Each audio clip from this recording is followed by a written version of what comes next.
A paz de Deus, irmãos. Muito bom dia para todos vocês. É muito bom nós estarmos juntos. Já faz um tempinho, né, que estive aqui. Um tempão, né?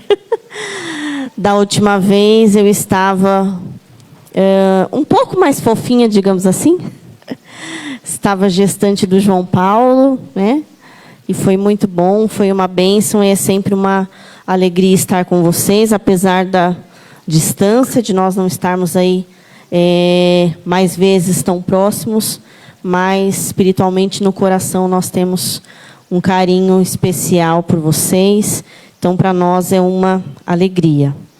A ideia era trazer, né, a maioria da família, mas nós tivemos também esse final de semana um pouquinho corrido, várias programações, e aí o restante, né, ficou em casa, mas tem a avó, tem a Daça, a Vi, o João Paulo, meu genro, o neném, enfim. Mas eu creio que todos nós aqui, como o Nicolas bem disse, estamos em família. Amém? Somos uma só família em Cristo. E ontem também tivemos a alegria de estar ali na Vila Ré, congregando juntos, com esses jovens animados. E eu falei, gente, se eu der um pulo desse, eu não levanto nunca mais. Aí eu danço assim, a gente faz assim, né? Aí chega em casa, a coluna já dá um creque. Mas foi muito bom estarmos juntos ali. Recebemos uma palavra maravilhosa, que eu tenho certeza que falou nos nossos corações. Nós vamos continuar ouvindo o Senhor falar conosco nessa manhã. Amém? Confesso que me deu aí um friozinho na barriga. Eu falei, Jesus, como que eu vou pregar, Senhor?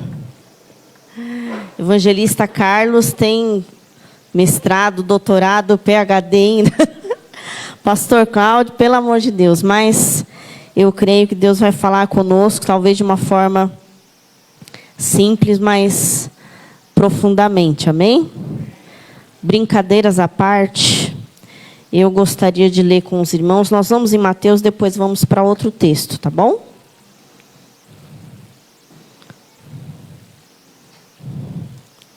Nós vamos para Mateus, capítulo 6, onde foi lido aqui já anteriormente.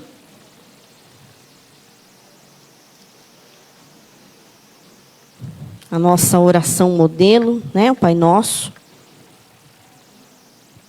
Vamos ler até o 13. Versículo 9 até o 13.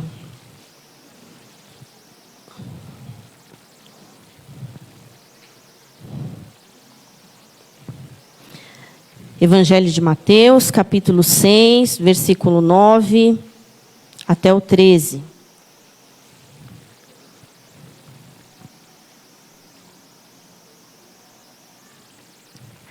Amém, irmãos? Diz assim: portanto, orem assim: Pai nosso que estás no céu, que todos reconheçam que o teu nome é santo. Venha o teu reino, que a tua vontade seja feita aqui na terra como é feita no céu. Dá-nos hoje o alimento que precisamos. Perdoa as nossas ofensas, como também nós perdoamos as pessoas que nos ofenderam. E não deixes que sejamos tentados, mas livra-nos do mal, pois teu é o reino, o poder e a glória para sempre. Amém. Se nós formos observar, irmãos, uma das coisas que talvez Jesus mais fez, ou talvez foi a base do seu ministério, era ensinar. Nós vemos Jesus ensinando de forma prática, de forma profunda, ou às vezes ensinando e depois, né, trazendo em miúdos aquilo que foi realizado ou falado. Então, em todo tempo, em todo momento, nós estamos vendo Jesus nos ensinar. E aqui ele nos ensina, ensinou os discípulos e ensina a cada um de nós como devemos orar. Que desafio é para nós orarmos, amém, irmãos? Tem alguém aqui que não tem dificuldade de orar? Acho que todos nós temos, né? Não talvez de orar no momento de necessidade ou de buscar por algo que precisamos resolver ou até interceder por alguém, mas talvez ter a constância na oração e fazer da oração nosso relacionamento diário com Deus. E aqui Jesus ensina para nós, através desta oração, um relacionamento coletivo, uma oração coletiva, que nada mais é que o desejo de Deus, no seu plano original, de que sejamos um com Ele. Uma família, um só corpo, uma só carne, vivamos uma só fé, como diz a palavra de Deus. E dura coisa é, ou desafiadora coisa é para nós vivermos isso em família. Amar, perdoar, servir, ouvir, dar uma segunda, terceira, quarta chance.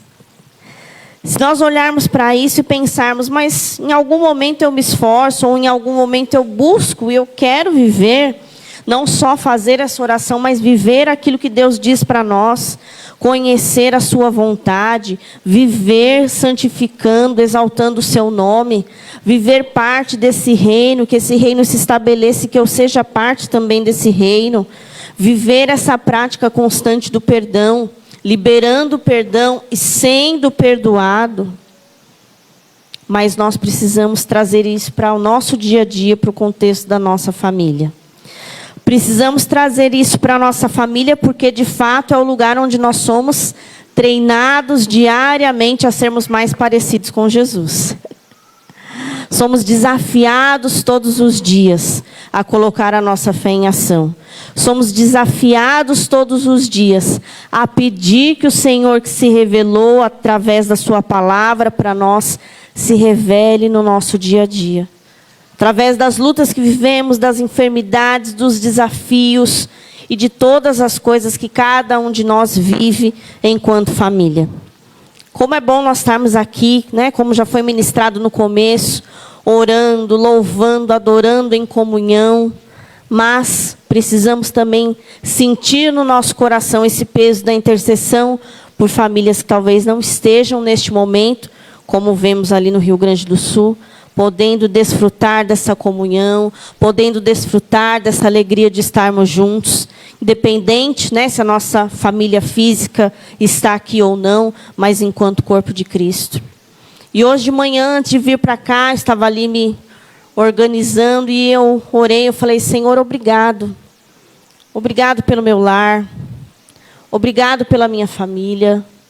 Obrigado pelas coisas simples que nós vamos viver no dia de hoje, mas que são tão importantes e são tão significativas.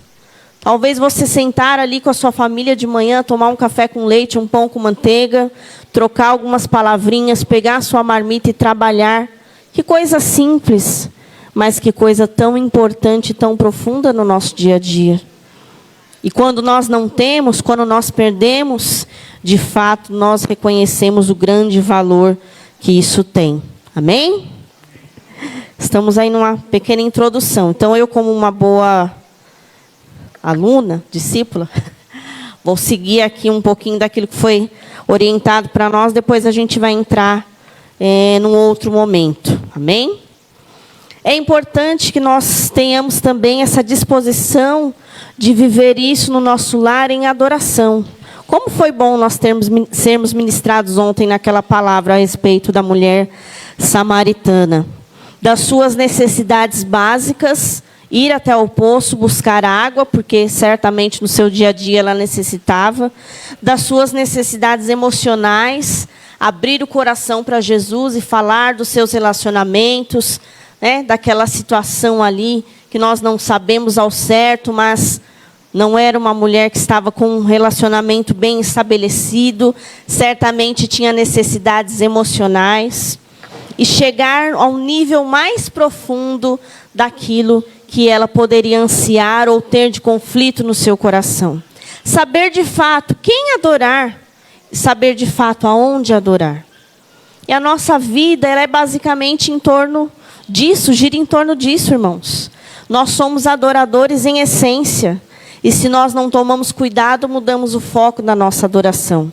Começamos a adorar o nosso trabalho, começamos a adorar os nossos bens, começamos a adorar, muitas vezes, uma posição social. E quem de nós nunca teve dúvidas? Quem de nós nunca buscou como essa mulher? E Jesus ali tão acolhedor, ouve, atende, supre a maior das necessidades dela, que era saber a quem e onde adorar. E nós precisamos trazer isso para o nosso lar. Quantos de vocês, talvez, aí que tem filhos adolescentes, ou mais jovens, ou nós, quando éramos, né, adolescentes, não sentaram com os seus filhos, já ouviram as suas dúvidas? Ah, mas eu cheguei na escola e o professor falou isso. Ah, mas a minha amiga falou tal coisa. Ah, mas a teoria de X, A ou B. Então, é trazer para o nosso lar a razão da nossa adoração. Por que nós estamos aqui num domingo em que se celebra o Dia das Mães? Estamos fazendo o que aqui? Qual a razão de estarmos juntos? Quem é esse Deus a quem dizemos que adoramos? Quem é esse Deus que nós pregamos muitas vezes? Será que o conhecemos? Será que às vezes os nossos filhos dentro da nossa casa estão ainda necessitando ser evangelizados porque não conhecem ou conhecem só de ouvir falar? Mas é viver isso no nosso lar, é praticar isso na nossa casa. Nos momentos de dor, de angústia ou até de celebração, é entender que a adoração precisa ser parte da nossa vida. É entender também que a nossa família, por mais que nós tenhamos a vontade, muitas vezes, de ter as coisas debaixo do nosso controle, né? Tudo organizado, tudo perfeitamente articulado, muitas vezes as coisas fogem do nosso controle. Um orçamento que não acontece da forma que nós tínhamos previsto, uma enfermidade que chega de repente, uma situação de luto que nós não estamos preparados para lidar, às vezes por motivos diversos, um rompimento de relacionamento, um divórcio. Quantas dessas coisas não vêm abalar a estrutura da nossa vida e da nossa família, e nós, muitas vezes, começamos a duvidar desse cuidado, desse amor e até da soberania de Deus. Mas se Deus me amasse mesmo, não teria deixado meu marido embora. Se Deus me amasse mesmo, não teria levado meu filho, minha filha. Se Deus me amasse mesmo, não teria faltado aquele valor X para suprir a conta desse mês. Se Deus me amasse mesmo, não permitiria eu ter sido demitido nesse momento de crise. E aí nós condicionamos o amor de Deus às circunstâncias que vivemos. Se está tudo bem, Deus me ama. Se as coisas começam a ficar meio abaladas, a gente já começa a ficar de orelha em pé. Se somos acometidos por qualquer tribulação, nós colocamos o amor de Deus à prova. Mas esquecemos que também, da mesma forma ou até acima, num certo sentido, somos agraciados com o seu amor, mas também somos alvo da sua soberania. Deus ainda continua no controle de todas as coisas, amém? Ainda continua no controle de todas as coisas, ainda continua do controle do universo, da nossa vida, e todas as coisas estão debaixo do poder das suas potentes mãos. Mas nós nos desesperamos, não é? Porque somos falhos, somos carne, não queremos sofrer. Ou coisa que o ser humano mais foge ao sofrimento. Mas seguir a Cristo, o Evangelho de Cristo, implica em sofrimento. Implica em tomar a nossa cruz e segui-lo. Implica em ser participante também dos sofrimentos de Cristo. E por mais que nós sirvamos a Deus, a nossa família não está isenta de sofrer. Ou será que sou só eu que de vez em quando murmuro, reclamo e penso, Senhor, por que tem que ser, né? A gente dá uma de Tales. Por que tem que ser difícil só para mim, Senhor? Parece que é difícil só para mim. Esses dias, eu acho que foi sábado, sexta-feira, eu não lembro que dia que foi, conversando com as meninas ali, tantas coisas, né? E aí eu fiz uma oração, meio reclamação, elas deram risada. Falei, Senhor, eu queria ter uma família normal. Por que a gente não é uma família normal? Meu Deus, por que a gente não pode ter uma vida tão normal, tão pacata quanto as outras pessoas? Elas riram. Falei, Jesus, me ajuda. Mas às vezes é esse o desejo do nosso coração. Por que a nossa família não pode ser aquela família do comercial, da Doriana, que todo mundo levanta de manhã cedo, cabelos penteados ao vento, né? As mulheres já levantam maquiadas, o marido levanta com bom humor, ele já vai, já prepara o café da manhã, né? Aí os filhos levantam, arrumam a mesa, tira aquela toalha manchada, né, de café do outro dia, de Toddy, coloca a toalha bonita na mesa e todo mundo senta na mesa já de banho tomado, pega a xícara, dá um golinho, sorri um para o outro. Por que a nossa família não pode ser assim, gente? Ou é que nem a gente lá em casa, às vezes, toca o celular. Ah, perdeu a hora, troca o menino, não sei o quê, o lixo, tal, não sei o que lá. Parece uma corrida de Fórmula 1. Meu Deus, o tio da perua vai passar, acorda a Vitória, não sei o que lá. Minha mãe vai trabalhar hoje? Não, mãe, acorda. E é uma loucura. Das 7 horas, 7h30, a gente está cansado. Já correu tanto. Mas graças a Deus, porque mesmo sendo imperfeitos e falhos, o Senhor nos ama. Amém? Chamou-nos com os nossos defeitos, nos amou primeiro, nos escolheu mesmo com falhas, não só para nos salvar, irmãos, para usar muitas vezes a nossa vida e a vida do outro para nos aperfeiçoar e desenvolver, como diz a palavra, essa salvação. Como diz lá em Provérbios, se não me engano, 17 ou 27, não lembro agora. Assim como o ferro com ferro se afia, assim o homem ao seu amigo. E quem é que a gente tem mais facilidade de afiar ou às vezes de arranhar? Quem está mais perto, né? Então nós podemos ser um instrumento de restauração na nossa família ou um instrumento de ferida. Nós precisamos decidir. Eu vou ser bênção na vida do meu esposo ou eu vou ser a pedra no sapato?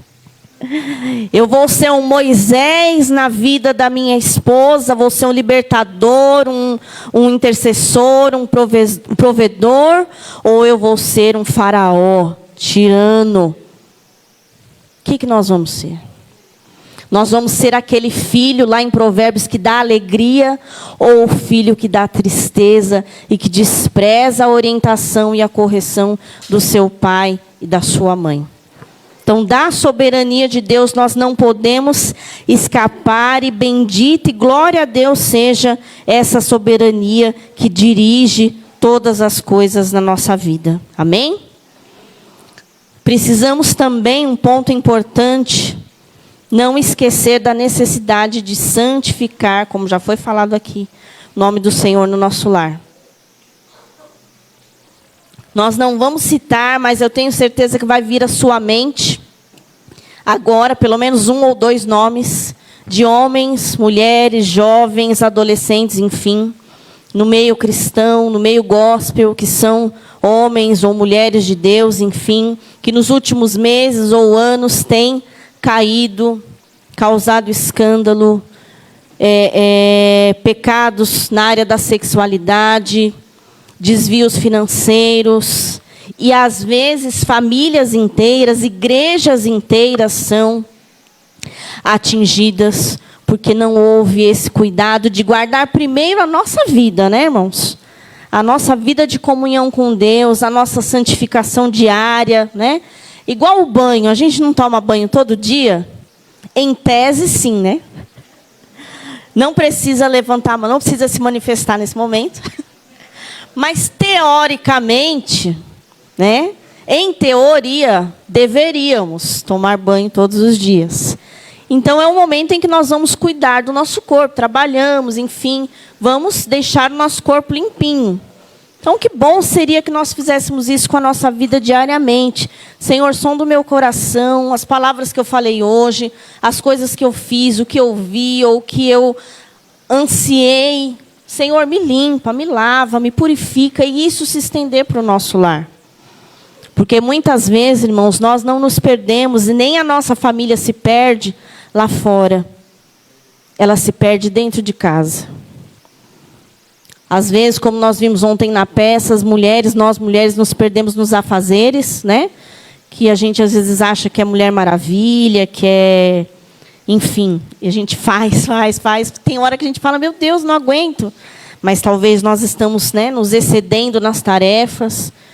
Ou, como nós temos hoje acesso à informação, à tecnologia, nós vamos olhando, assistindo, vendo, nos informando e, de repente, estamos ali tão embaraçados com as redes sociais e tantas outras coisas.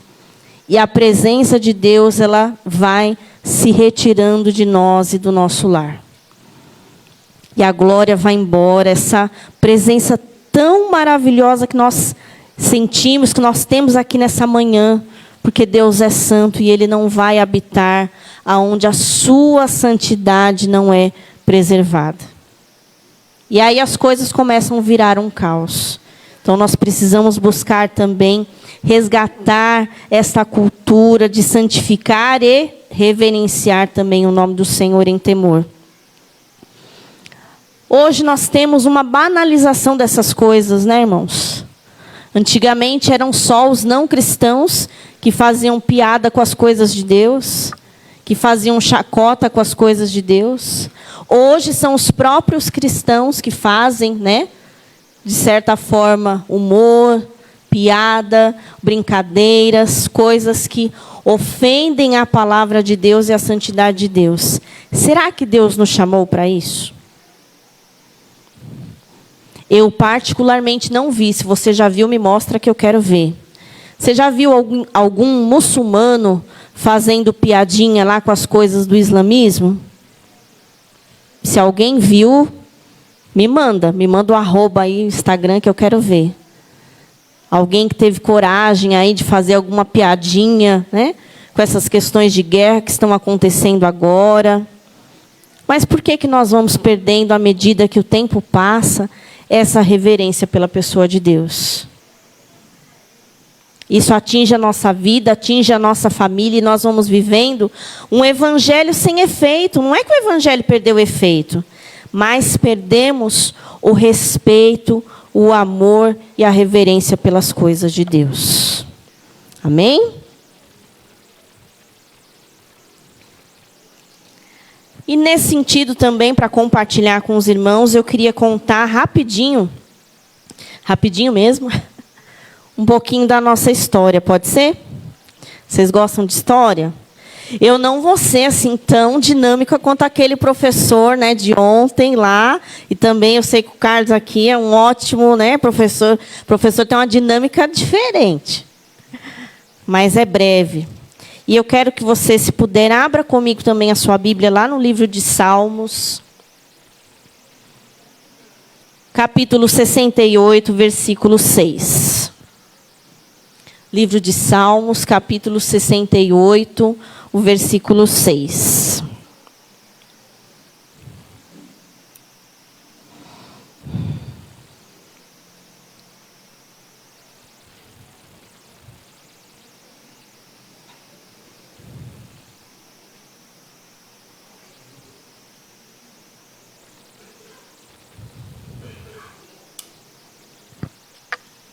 Amém? Diz assim: Ele dá aos abandonados um lar onde eles podem viver e solta os prisioneiros para que vivam livres e felizes. Mas os que se revoltam contra ele terão de morar numa terra deserta. Vou ler novamente, tá? Ele dá aos abandonados um lar onde eles podem viver e solta os prisioneiros para que vivam livres e felizes. Mas os que se revoltam contra ele terão de morar numa terra deserta. Irmãos, nesse mês aqui, nesse mês de maio, nós vamos completar 25 anos de casados. Amém? Dia 29, nós já estamos disponíveis para receber presente, tá bom? Pois pega os nossos contatos aí com o pastor Cláudio, com a Patrícia. E a gente começa a fazer uma reflexão de tudo aquilo que viveu, das lutas, das bênçãos, dos desafios. E enquanto louvávamos aqui, né, estamos ali louvando, tocou a música que tocou no nosso casamento, né? Agnus Dei. Falei, olha só que coincidência. Mas, brevemente, eu queria compartilhar um pouquinho com vocês desses nossos desafios. 25 anos não são 25 dias, né? Não são 25 semanas. E ao longo dos anos, ao longo de toda a nossa história, nós temos visto o cuidado de Deus, os livramentos, o seu suprimento e também a sua soberania sendo manifesta sobre nós. Amém? Como é muita coisa, eu vou pegar 2 trechinhos aqui, rapidinho, só para a gente compartilhar. Nós estávamos, né, ali no início do nosso casamento, lá no ano de 2003, com a Daça já com seus 3 aninhos, e com a Vitória na barriga também. Já não sabia, mas ela já estava lá. E por uma circunstância, o pastor Luciano foi preso, e ali a nossa vida virou de cabeça para baixo. Nós tínhamos tudo, uma casa abençoada, simples, mas abençoada, irmãos que nos amavam, uma igreja onde congregávamos. Do dia para a noite nós perdemos praticamente tudo. Tivemos que sair rapidamente de casa, ficamos um tempo na casa do pastor Geraldo, pastor Dionísio, alguns irmãos nos ajudaram, a família, e a partir dali nós começamos uma grande jornada. Hoje é Dia das Mães, e era muito difícil, não para mim, mas para outras mães, enfrentar aquela fila quilométrica na porta de um CDP de barrigão. Chegar ali, às vezes, 4 horas, 4h30, 5 horas da manhã, e aguentar bravamente para você entrar às 11 e sair às 4. Nesse tempo, irmãos, não nos faltou nada. A igreja nos supriu espiritualmente, nos auxiliou financeiramente, nossos irmãos, a família, não nos faltou absolutamente nada. Mas foi um tempo em que nós vivemos um extremo sofrimento. De dias comemorativos, nosso desejo de estarmos juntos e não estávamos. De você saber que se sua filha pede uma bolacha, um pão, alguma coisa, você pode ir lá e comprar. Mas se ela falar para você, eu quero ver o meu pai agora, não dá. Teve um dia que eu quase não levava a Daça para visitar, porque era meio difícil, mas um dia nós levamos, se não me engano, no interior. E naquele dia, na hora de sair, deu uma crise. Ela segurou nas grades do portão do meio, onde todo mundo tinha que passar, né? Lá tem horário. Deu horário, bate na grade, você tem que sair. E ela começou a chorar desesperadamente. Eu não quero ir embora. Eu quero ficar aqui. Eu quero ficar com meu pai. E ela chorava, e eu olhava para ela, e ele olhava para ela, e já estava dando horário. Todo mundo ia ter que passar por aquele lugar, e aquele desespero do coração de uma criança que não entendia aquele contexto, e a gente também não. Resumindo, passaram-se longos 2 anos e 4 meses, alguns dias das mães separados, alguns dias dos pais separados, Natal, Ano Novo, e o Senhor nos deu a vitória, Ele veio para casa, e aí nós começamos um outro processo de reconstrução. Nós tínhamos tudo, e aí a gente começou do zero. Fomos para a casa de Cupim, era uma casa que a gente gostava muito, muito simples, mas ali onde a gente recomeçou, e foi um tempo muito precioso para mim. Os móveis ali ganhados, né? Pega uma coisa aqui do outro, a coisa do vizinho, pega um colchão. Nosso armário de cozinha na época eram umas caixinhas que a gente colocava as coisas lá. Para dormir, às vezes parecia que a gente era meio árabe, né? Tinha que abrir o lençol assim e pregar, porque começava a cair a sujeirinha do capim, aí, do cupim. E aí de manhã a gente passava a mão assim na cabeça e falava, nossa, é piolho? Não, é o cupim. Por isso a casa de cupim, né? A estrutura era precária, mas a nossa alegria era muito grande, porque nós estávamos vivendo um tempo de reconstrução. Ali em 2008, 2006, 2008, depois assumimos a igreja, o pastor começou a pastorear, começou a fazer esse trabalho nos presídios, 2009, 2010. Em 2015, o Senhor abriu uma porta, né? Permitiu ali que eu fizesse o concurso, ganhei uma bolsa, os irmãos em oração abriu uma porta abençoada para eu trabalhar, né? Sou servidora, trabalho como assistente social. E a gente pensa que está tudo bem, você fala agora, né? A tempestade acabou, o mar acalmou, agora a gente vai viver só bênção e vitória, né? Só que não.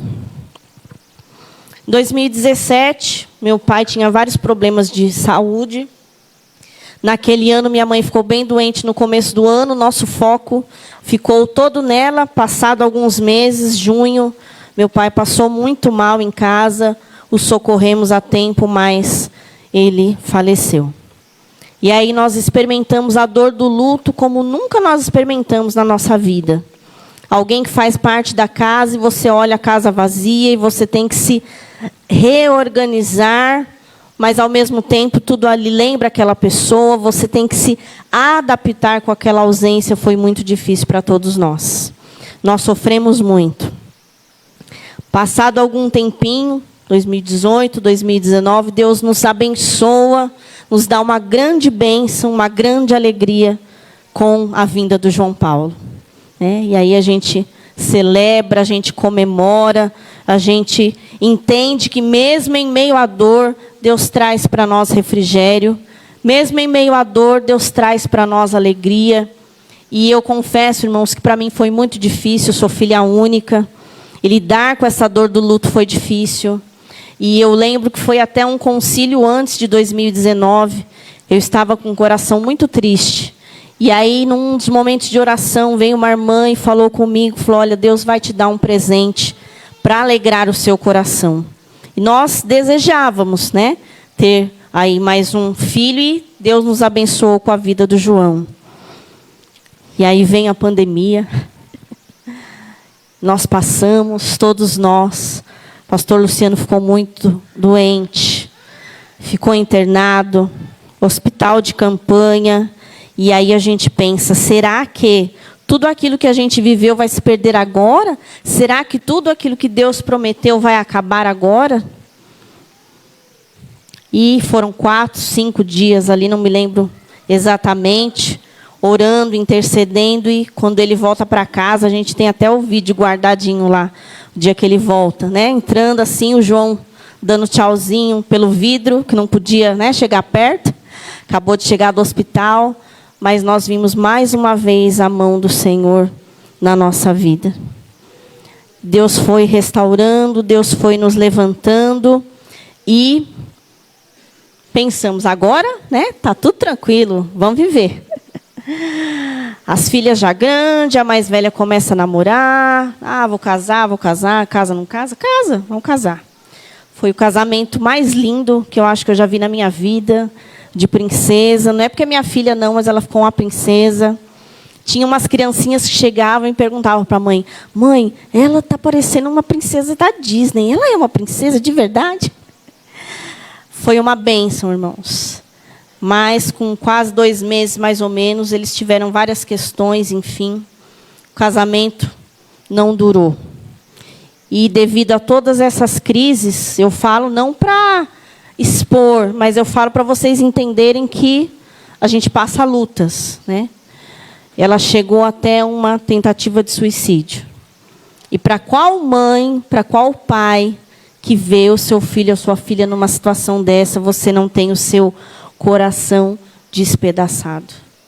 E aí, mais uma vez, nós vamos pedir para o Senhor trabalhar nesse processo de restauração.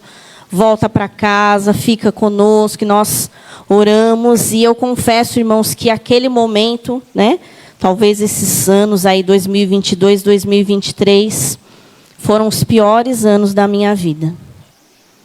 Não é exagero, porque você que é mãe entende o que eu estou dizendo. Muitas vezes nós gostaríamos que a dor dos nossos filhos passassem para nós. Muitas vezes nós gostaríamos que o sofrimento deles fossem nossos. Mas na maioria das vezes, ou em todas as vezes, nós não conseguimos que isso aconteça.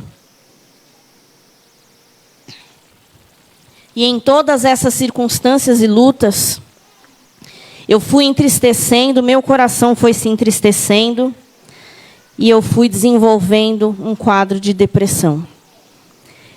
Estou limpando aqui, irmãos, que eu trouxe a Bíblia velha e deixou cheio de farelinho, tá? Estou limpando, viu, pastor?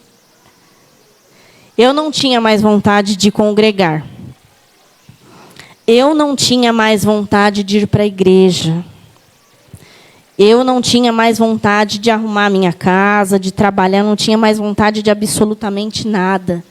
Perdeu todo o sentido, todas as coisas de ver tudo aquilo que nós tivemos como um sonho indo por água abaixo. Mas Deus é aquele que tem poder de restaurar, amém, irmãos? Nós fomos orando, o Senhor foi trabalhando no nosso coração. E o ano passado, um rapaz que ela, foi o primeiro namoradinho, voltou para a igreja, foi se achegando, eles foram, sendo amigos ali. A gente vai ser amigo, e eu e o pastor sei, Veio em casa para pedir para ser amigo, estranho, Mas tudo bem. Não, gente, não, pode ser amigo. Enquanto ser amigo, tudo bem. A amizade evoluiu. Eles noivaram, se casaram, estão vivendo aí um novo tempo para a glória de Deus. Ele foi aquele jovem bonito que ganhou o livro ontem. Eu falei, a sogra que vai ler, viu? E Deus, aos poucos, foi restaurando nosso coração, foi restaurando a nossa alegria. E em meio a tudo isso, em meio a tudo isso também, a gente vem lidando dia a dia, com algumas questões aí dos nossos filhos, do Adão é ótimo, do João, que nós descobrimos, com muita luta e muito tempo de investigação e diagnóstico, que ele é autista. E para nós também tem sido desafiador lidar com essas questões, irmãos. A invalidação, as pessoas acham que você está ficando louca, ou às vezes você quer dar o melhor tratamento, acompanhamento para o seu filho, mas nem sempre você tem todas as condições. E enquanto família nós vamos sendo esmagados muitas vezes, passando por sofrimento muitas vezes, mas o Senhor vai nos mantendo de pé. E abrindo só um parênteses, que eu já estou caminhando para a conclusão, nesse meio tempo, eu acredito que eu, pastor, e todos nós enquanto família, pensamos em desistir de todas as coisas ministerialmente várias vezes. Porque às vezes para a igreja, irmãos, a família do pastor precisa ser perfeita. Todo mundo pode faltar no culto, todo mundo pode viajar. Mas se o pastor, a esposa ou os filhos do pastor faltar no culto, olha lá, não está aqui? Como o pastor quer que eu venha se nem os filhos dele conseguem trazer para a igreja? Todo mundo pode se arrumar, mas se a esposa do pastor se arrumar mais um pouquinho, olha lá, espírito de Jezabel lá em cima do altar. Se ela for uma pessoa mais simples e não se arrumar, olha lá, a esposa do pastor vem para a igreja toda relaxada, toda desleixada, como que quer liderar desse jeito? Se o pastor for mais extrovertido, o pastor Luciano, que fala com todo mundo, dá bom dia, até para a árvore, conversa com todo mundo. Porque ele é muito oferecido, que ele é muito não sei o quê. Se for fechado, ele é carrancudo. Se andar com o mesmo carro, que nem a gente está aí para trocar de carro, uma luta, Olha lá, coitado do pastor, prega sobre bênção, mas o carro está lá quase toda semana quebra. Eu tenho certeza que quando a gente trocar de carro, alguém vai falar, trocou de carro, hein, pastor? Mas o tempo, irmãos, que nós íamos a pé para a igreja, ninguém lembra. O tempo que nós íamos de bicicleta para a igreja, ninguém lembra, ninguém sabe. Dava naquela época? Dava, porque a gente era mais magrinho, Então o pastor subia na bicicleta, me colocava na garupa e a gente ia.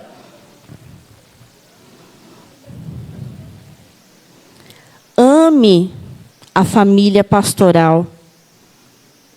Ame a família dos seus líderes, porque eles também precisam ser cuidados. Eles também precisam de oração. Eles também precisam de aconselhamento, eles também precisam de apoio, de socorro. E muitas vezes eles também, como você, em alguns momentos, terão vontade de desistir. Porque coisa difícil é nessa vida agradar pessoas. Se você fizer um culto animado, talvez o pessoal de mais idade, olha lá, não sei para que isso, essa bagunça no meio da igreja. Se fizer um culto mais tranquilo, os jovens vão falar, a igreja hoje estava, sei lá, parecendo um cemitério, um negócio chato. Se tiver dança, onde tem dança na Bíblia? Se não tem dança, nossa, mas é tão bonito aquelas igrejas que têm dança. É difícil agradar as pessoas. E nós, enquanto família, todos nós temos lutas, mas talvez a família dos líderes ou dos pastores, além de dar conta de todas essas demandas que todo mundo tem que dar conta da família de vocês. Apoiá-los, orar por vocês, aconselhar, dizer... Meu irmão, estou sentindo sua falta, vem para a igreja, quanto tempo você não vem? Mas talvez o pastor ou o líder que está te ligando naquele dia foi mesmo sem vontade para o culto, porque tem um compromisso, tem uma responsabilidade. Para concluir, Deus tem nos restaurado, irmãos. Deus tem feito grandes coisas. Nas pequenas coisas nós podemos ver a mão de Deus. E em todas essas tribulações, em todas essas circunstâncias, nós entendemos que permanecemos de pé, porque é o Senhor quem nos sustenta. Então, às vezes, principalmente às vezes nós mulheres, queremos fazer as coisas do nosso jeito. Senhor, transforma meu marido, muda minha casa. Às vezes as irmãs chegavam para mim e falavam, eu vou fazer essa oração que você fez para o pastor Luciano. Eu falei, que oração? Para Deus pesar a mão nele, para Deus me deixar... Eu falei, não, irmã, pelo amor de Deus, nunca fiz essa oração. Nunca orei para ele ser preso, não. Tá doida? Deus me livre. Eu sempre orei, Senhor, usa a nossa vida, faz de nós pessoas úteis para o seu reino, faz de nós instrumentos nas suas mãos. E Deus faz como lhe apraz. Nós precisamos reconhecer como Jó. Eu sei e eu creio que o meu Redentor vive. E como todo bom grão de areia dentro da ostra produz pérola, hoje, para a glória de Deus, nós desenvolvemos esse trabalho na capelania. Tem sido bênção, muitas vidas têm sido alcançadas, muitas famílias têm sido alcançadas, também na Fundação Casa, região do ABC. Temos visto testemunhos maravilhosos de jovens, adolescentes, mulheres, homens, às vezes aprisionados, como nós lemos aqui, nas drogas, na prostituição, nos vícios, homens abandonando seus lares por conta das drogas, tendo que muitas vezes ficar em casas de recuperação porque não conseguem ser libertos dos seus vícios. Mas a palavra de Deus tem chegado nesses lugares e tem mudado vidas. E o versículo que eu li no início, irmãos, foi o versículo que Deus falou comigo no início de toda essa tribulação, no ano de 2003, e é o versículo que sustentou a minha vida e tem sustentado até hoje. Em outras versões, a Bíblia diz que Deus faz com que o solitário habite em família. E esse é o desejo do meu coração, e eu creio que é o desejo do coração de Deus para você. Se você se sente solitário nessa manhã, solitária, porque talvez está longe do seu marido, da sua esposa, seus filhos estão afastados, ou você está distante, está aqui nessa manhã, o Senhor é aquele que tem a cura para a nossa solidão. Ou se talvez você está aqui só, você foi o primeiro a se converter na sua casa, olha que família gloriosa Deus te deu. Deus é aquele que faz com que o solitário habite em família. Creia nessa palavra e honre, louve a Deus pela família que Ele te deu. Lute por ela até as suas últimas forças e creia que Deus pode restaurar qualquer situação. Em nome de Jesus. Amém? Irmãos, eu quero agradecer essa oportunidade. Deus continue abençoando vocês. Deus continue usando a vida de vocês poderosamente. E, mais uma vez, só dizer que nós temos um carinho muito grande pelos irmãos, por essa igreja. Muito obrigado mais uma vez pelo convite. Amém? Deus abençoe.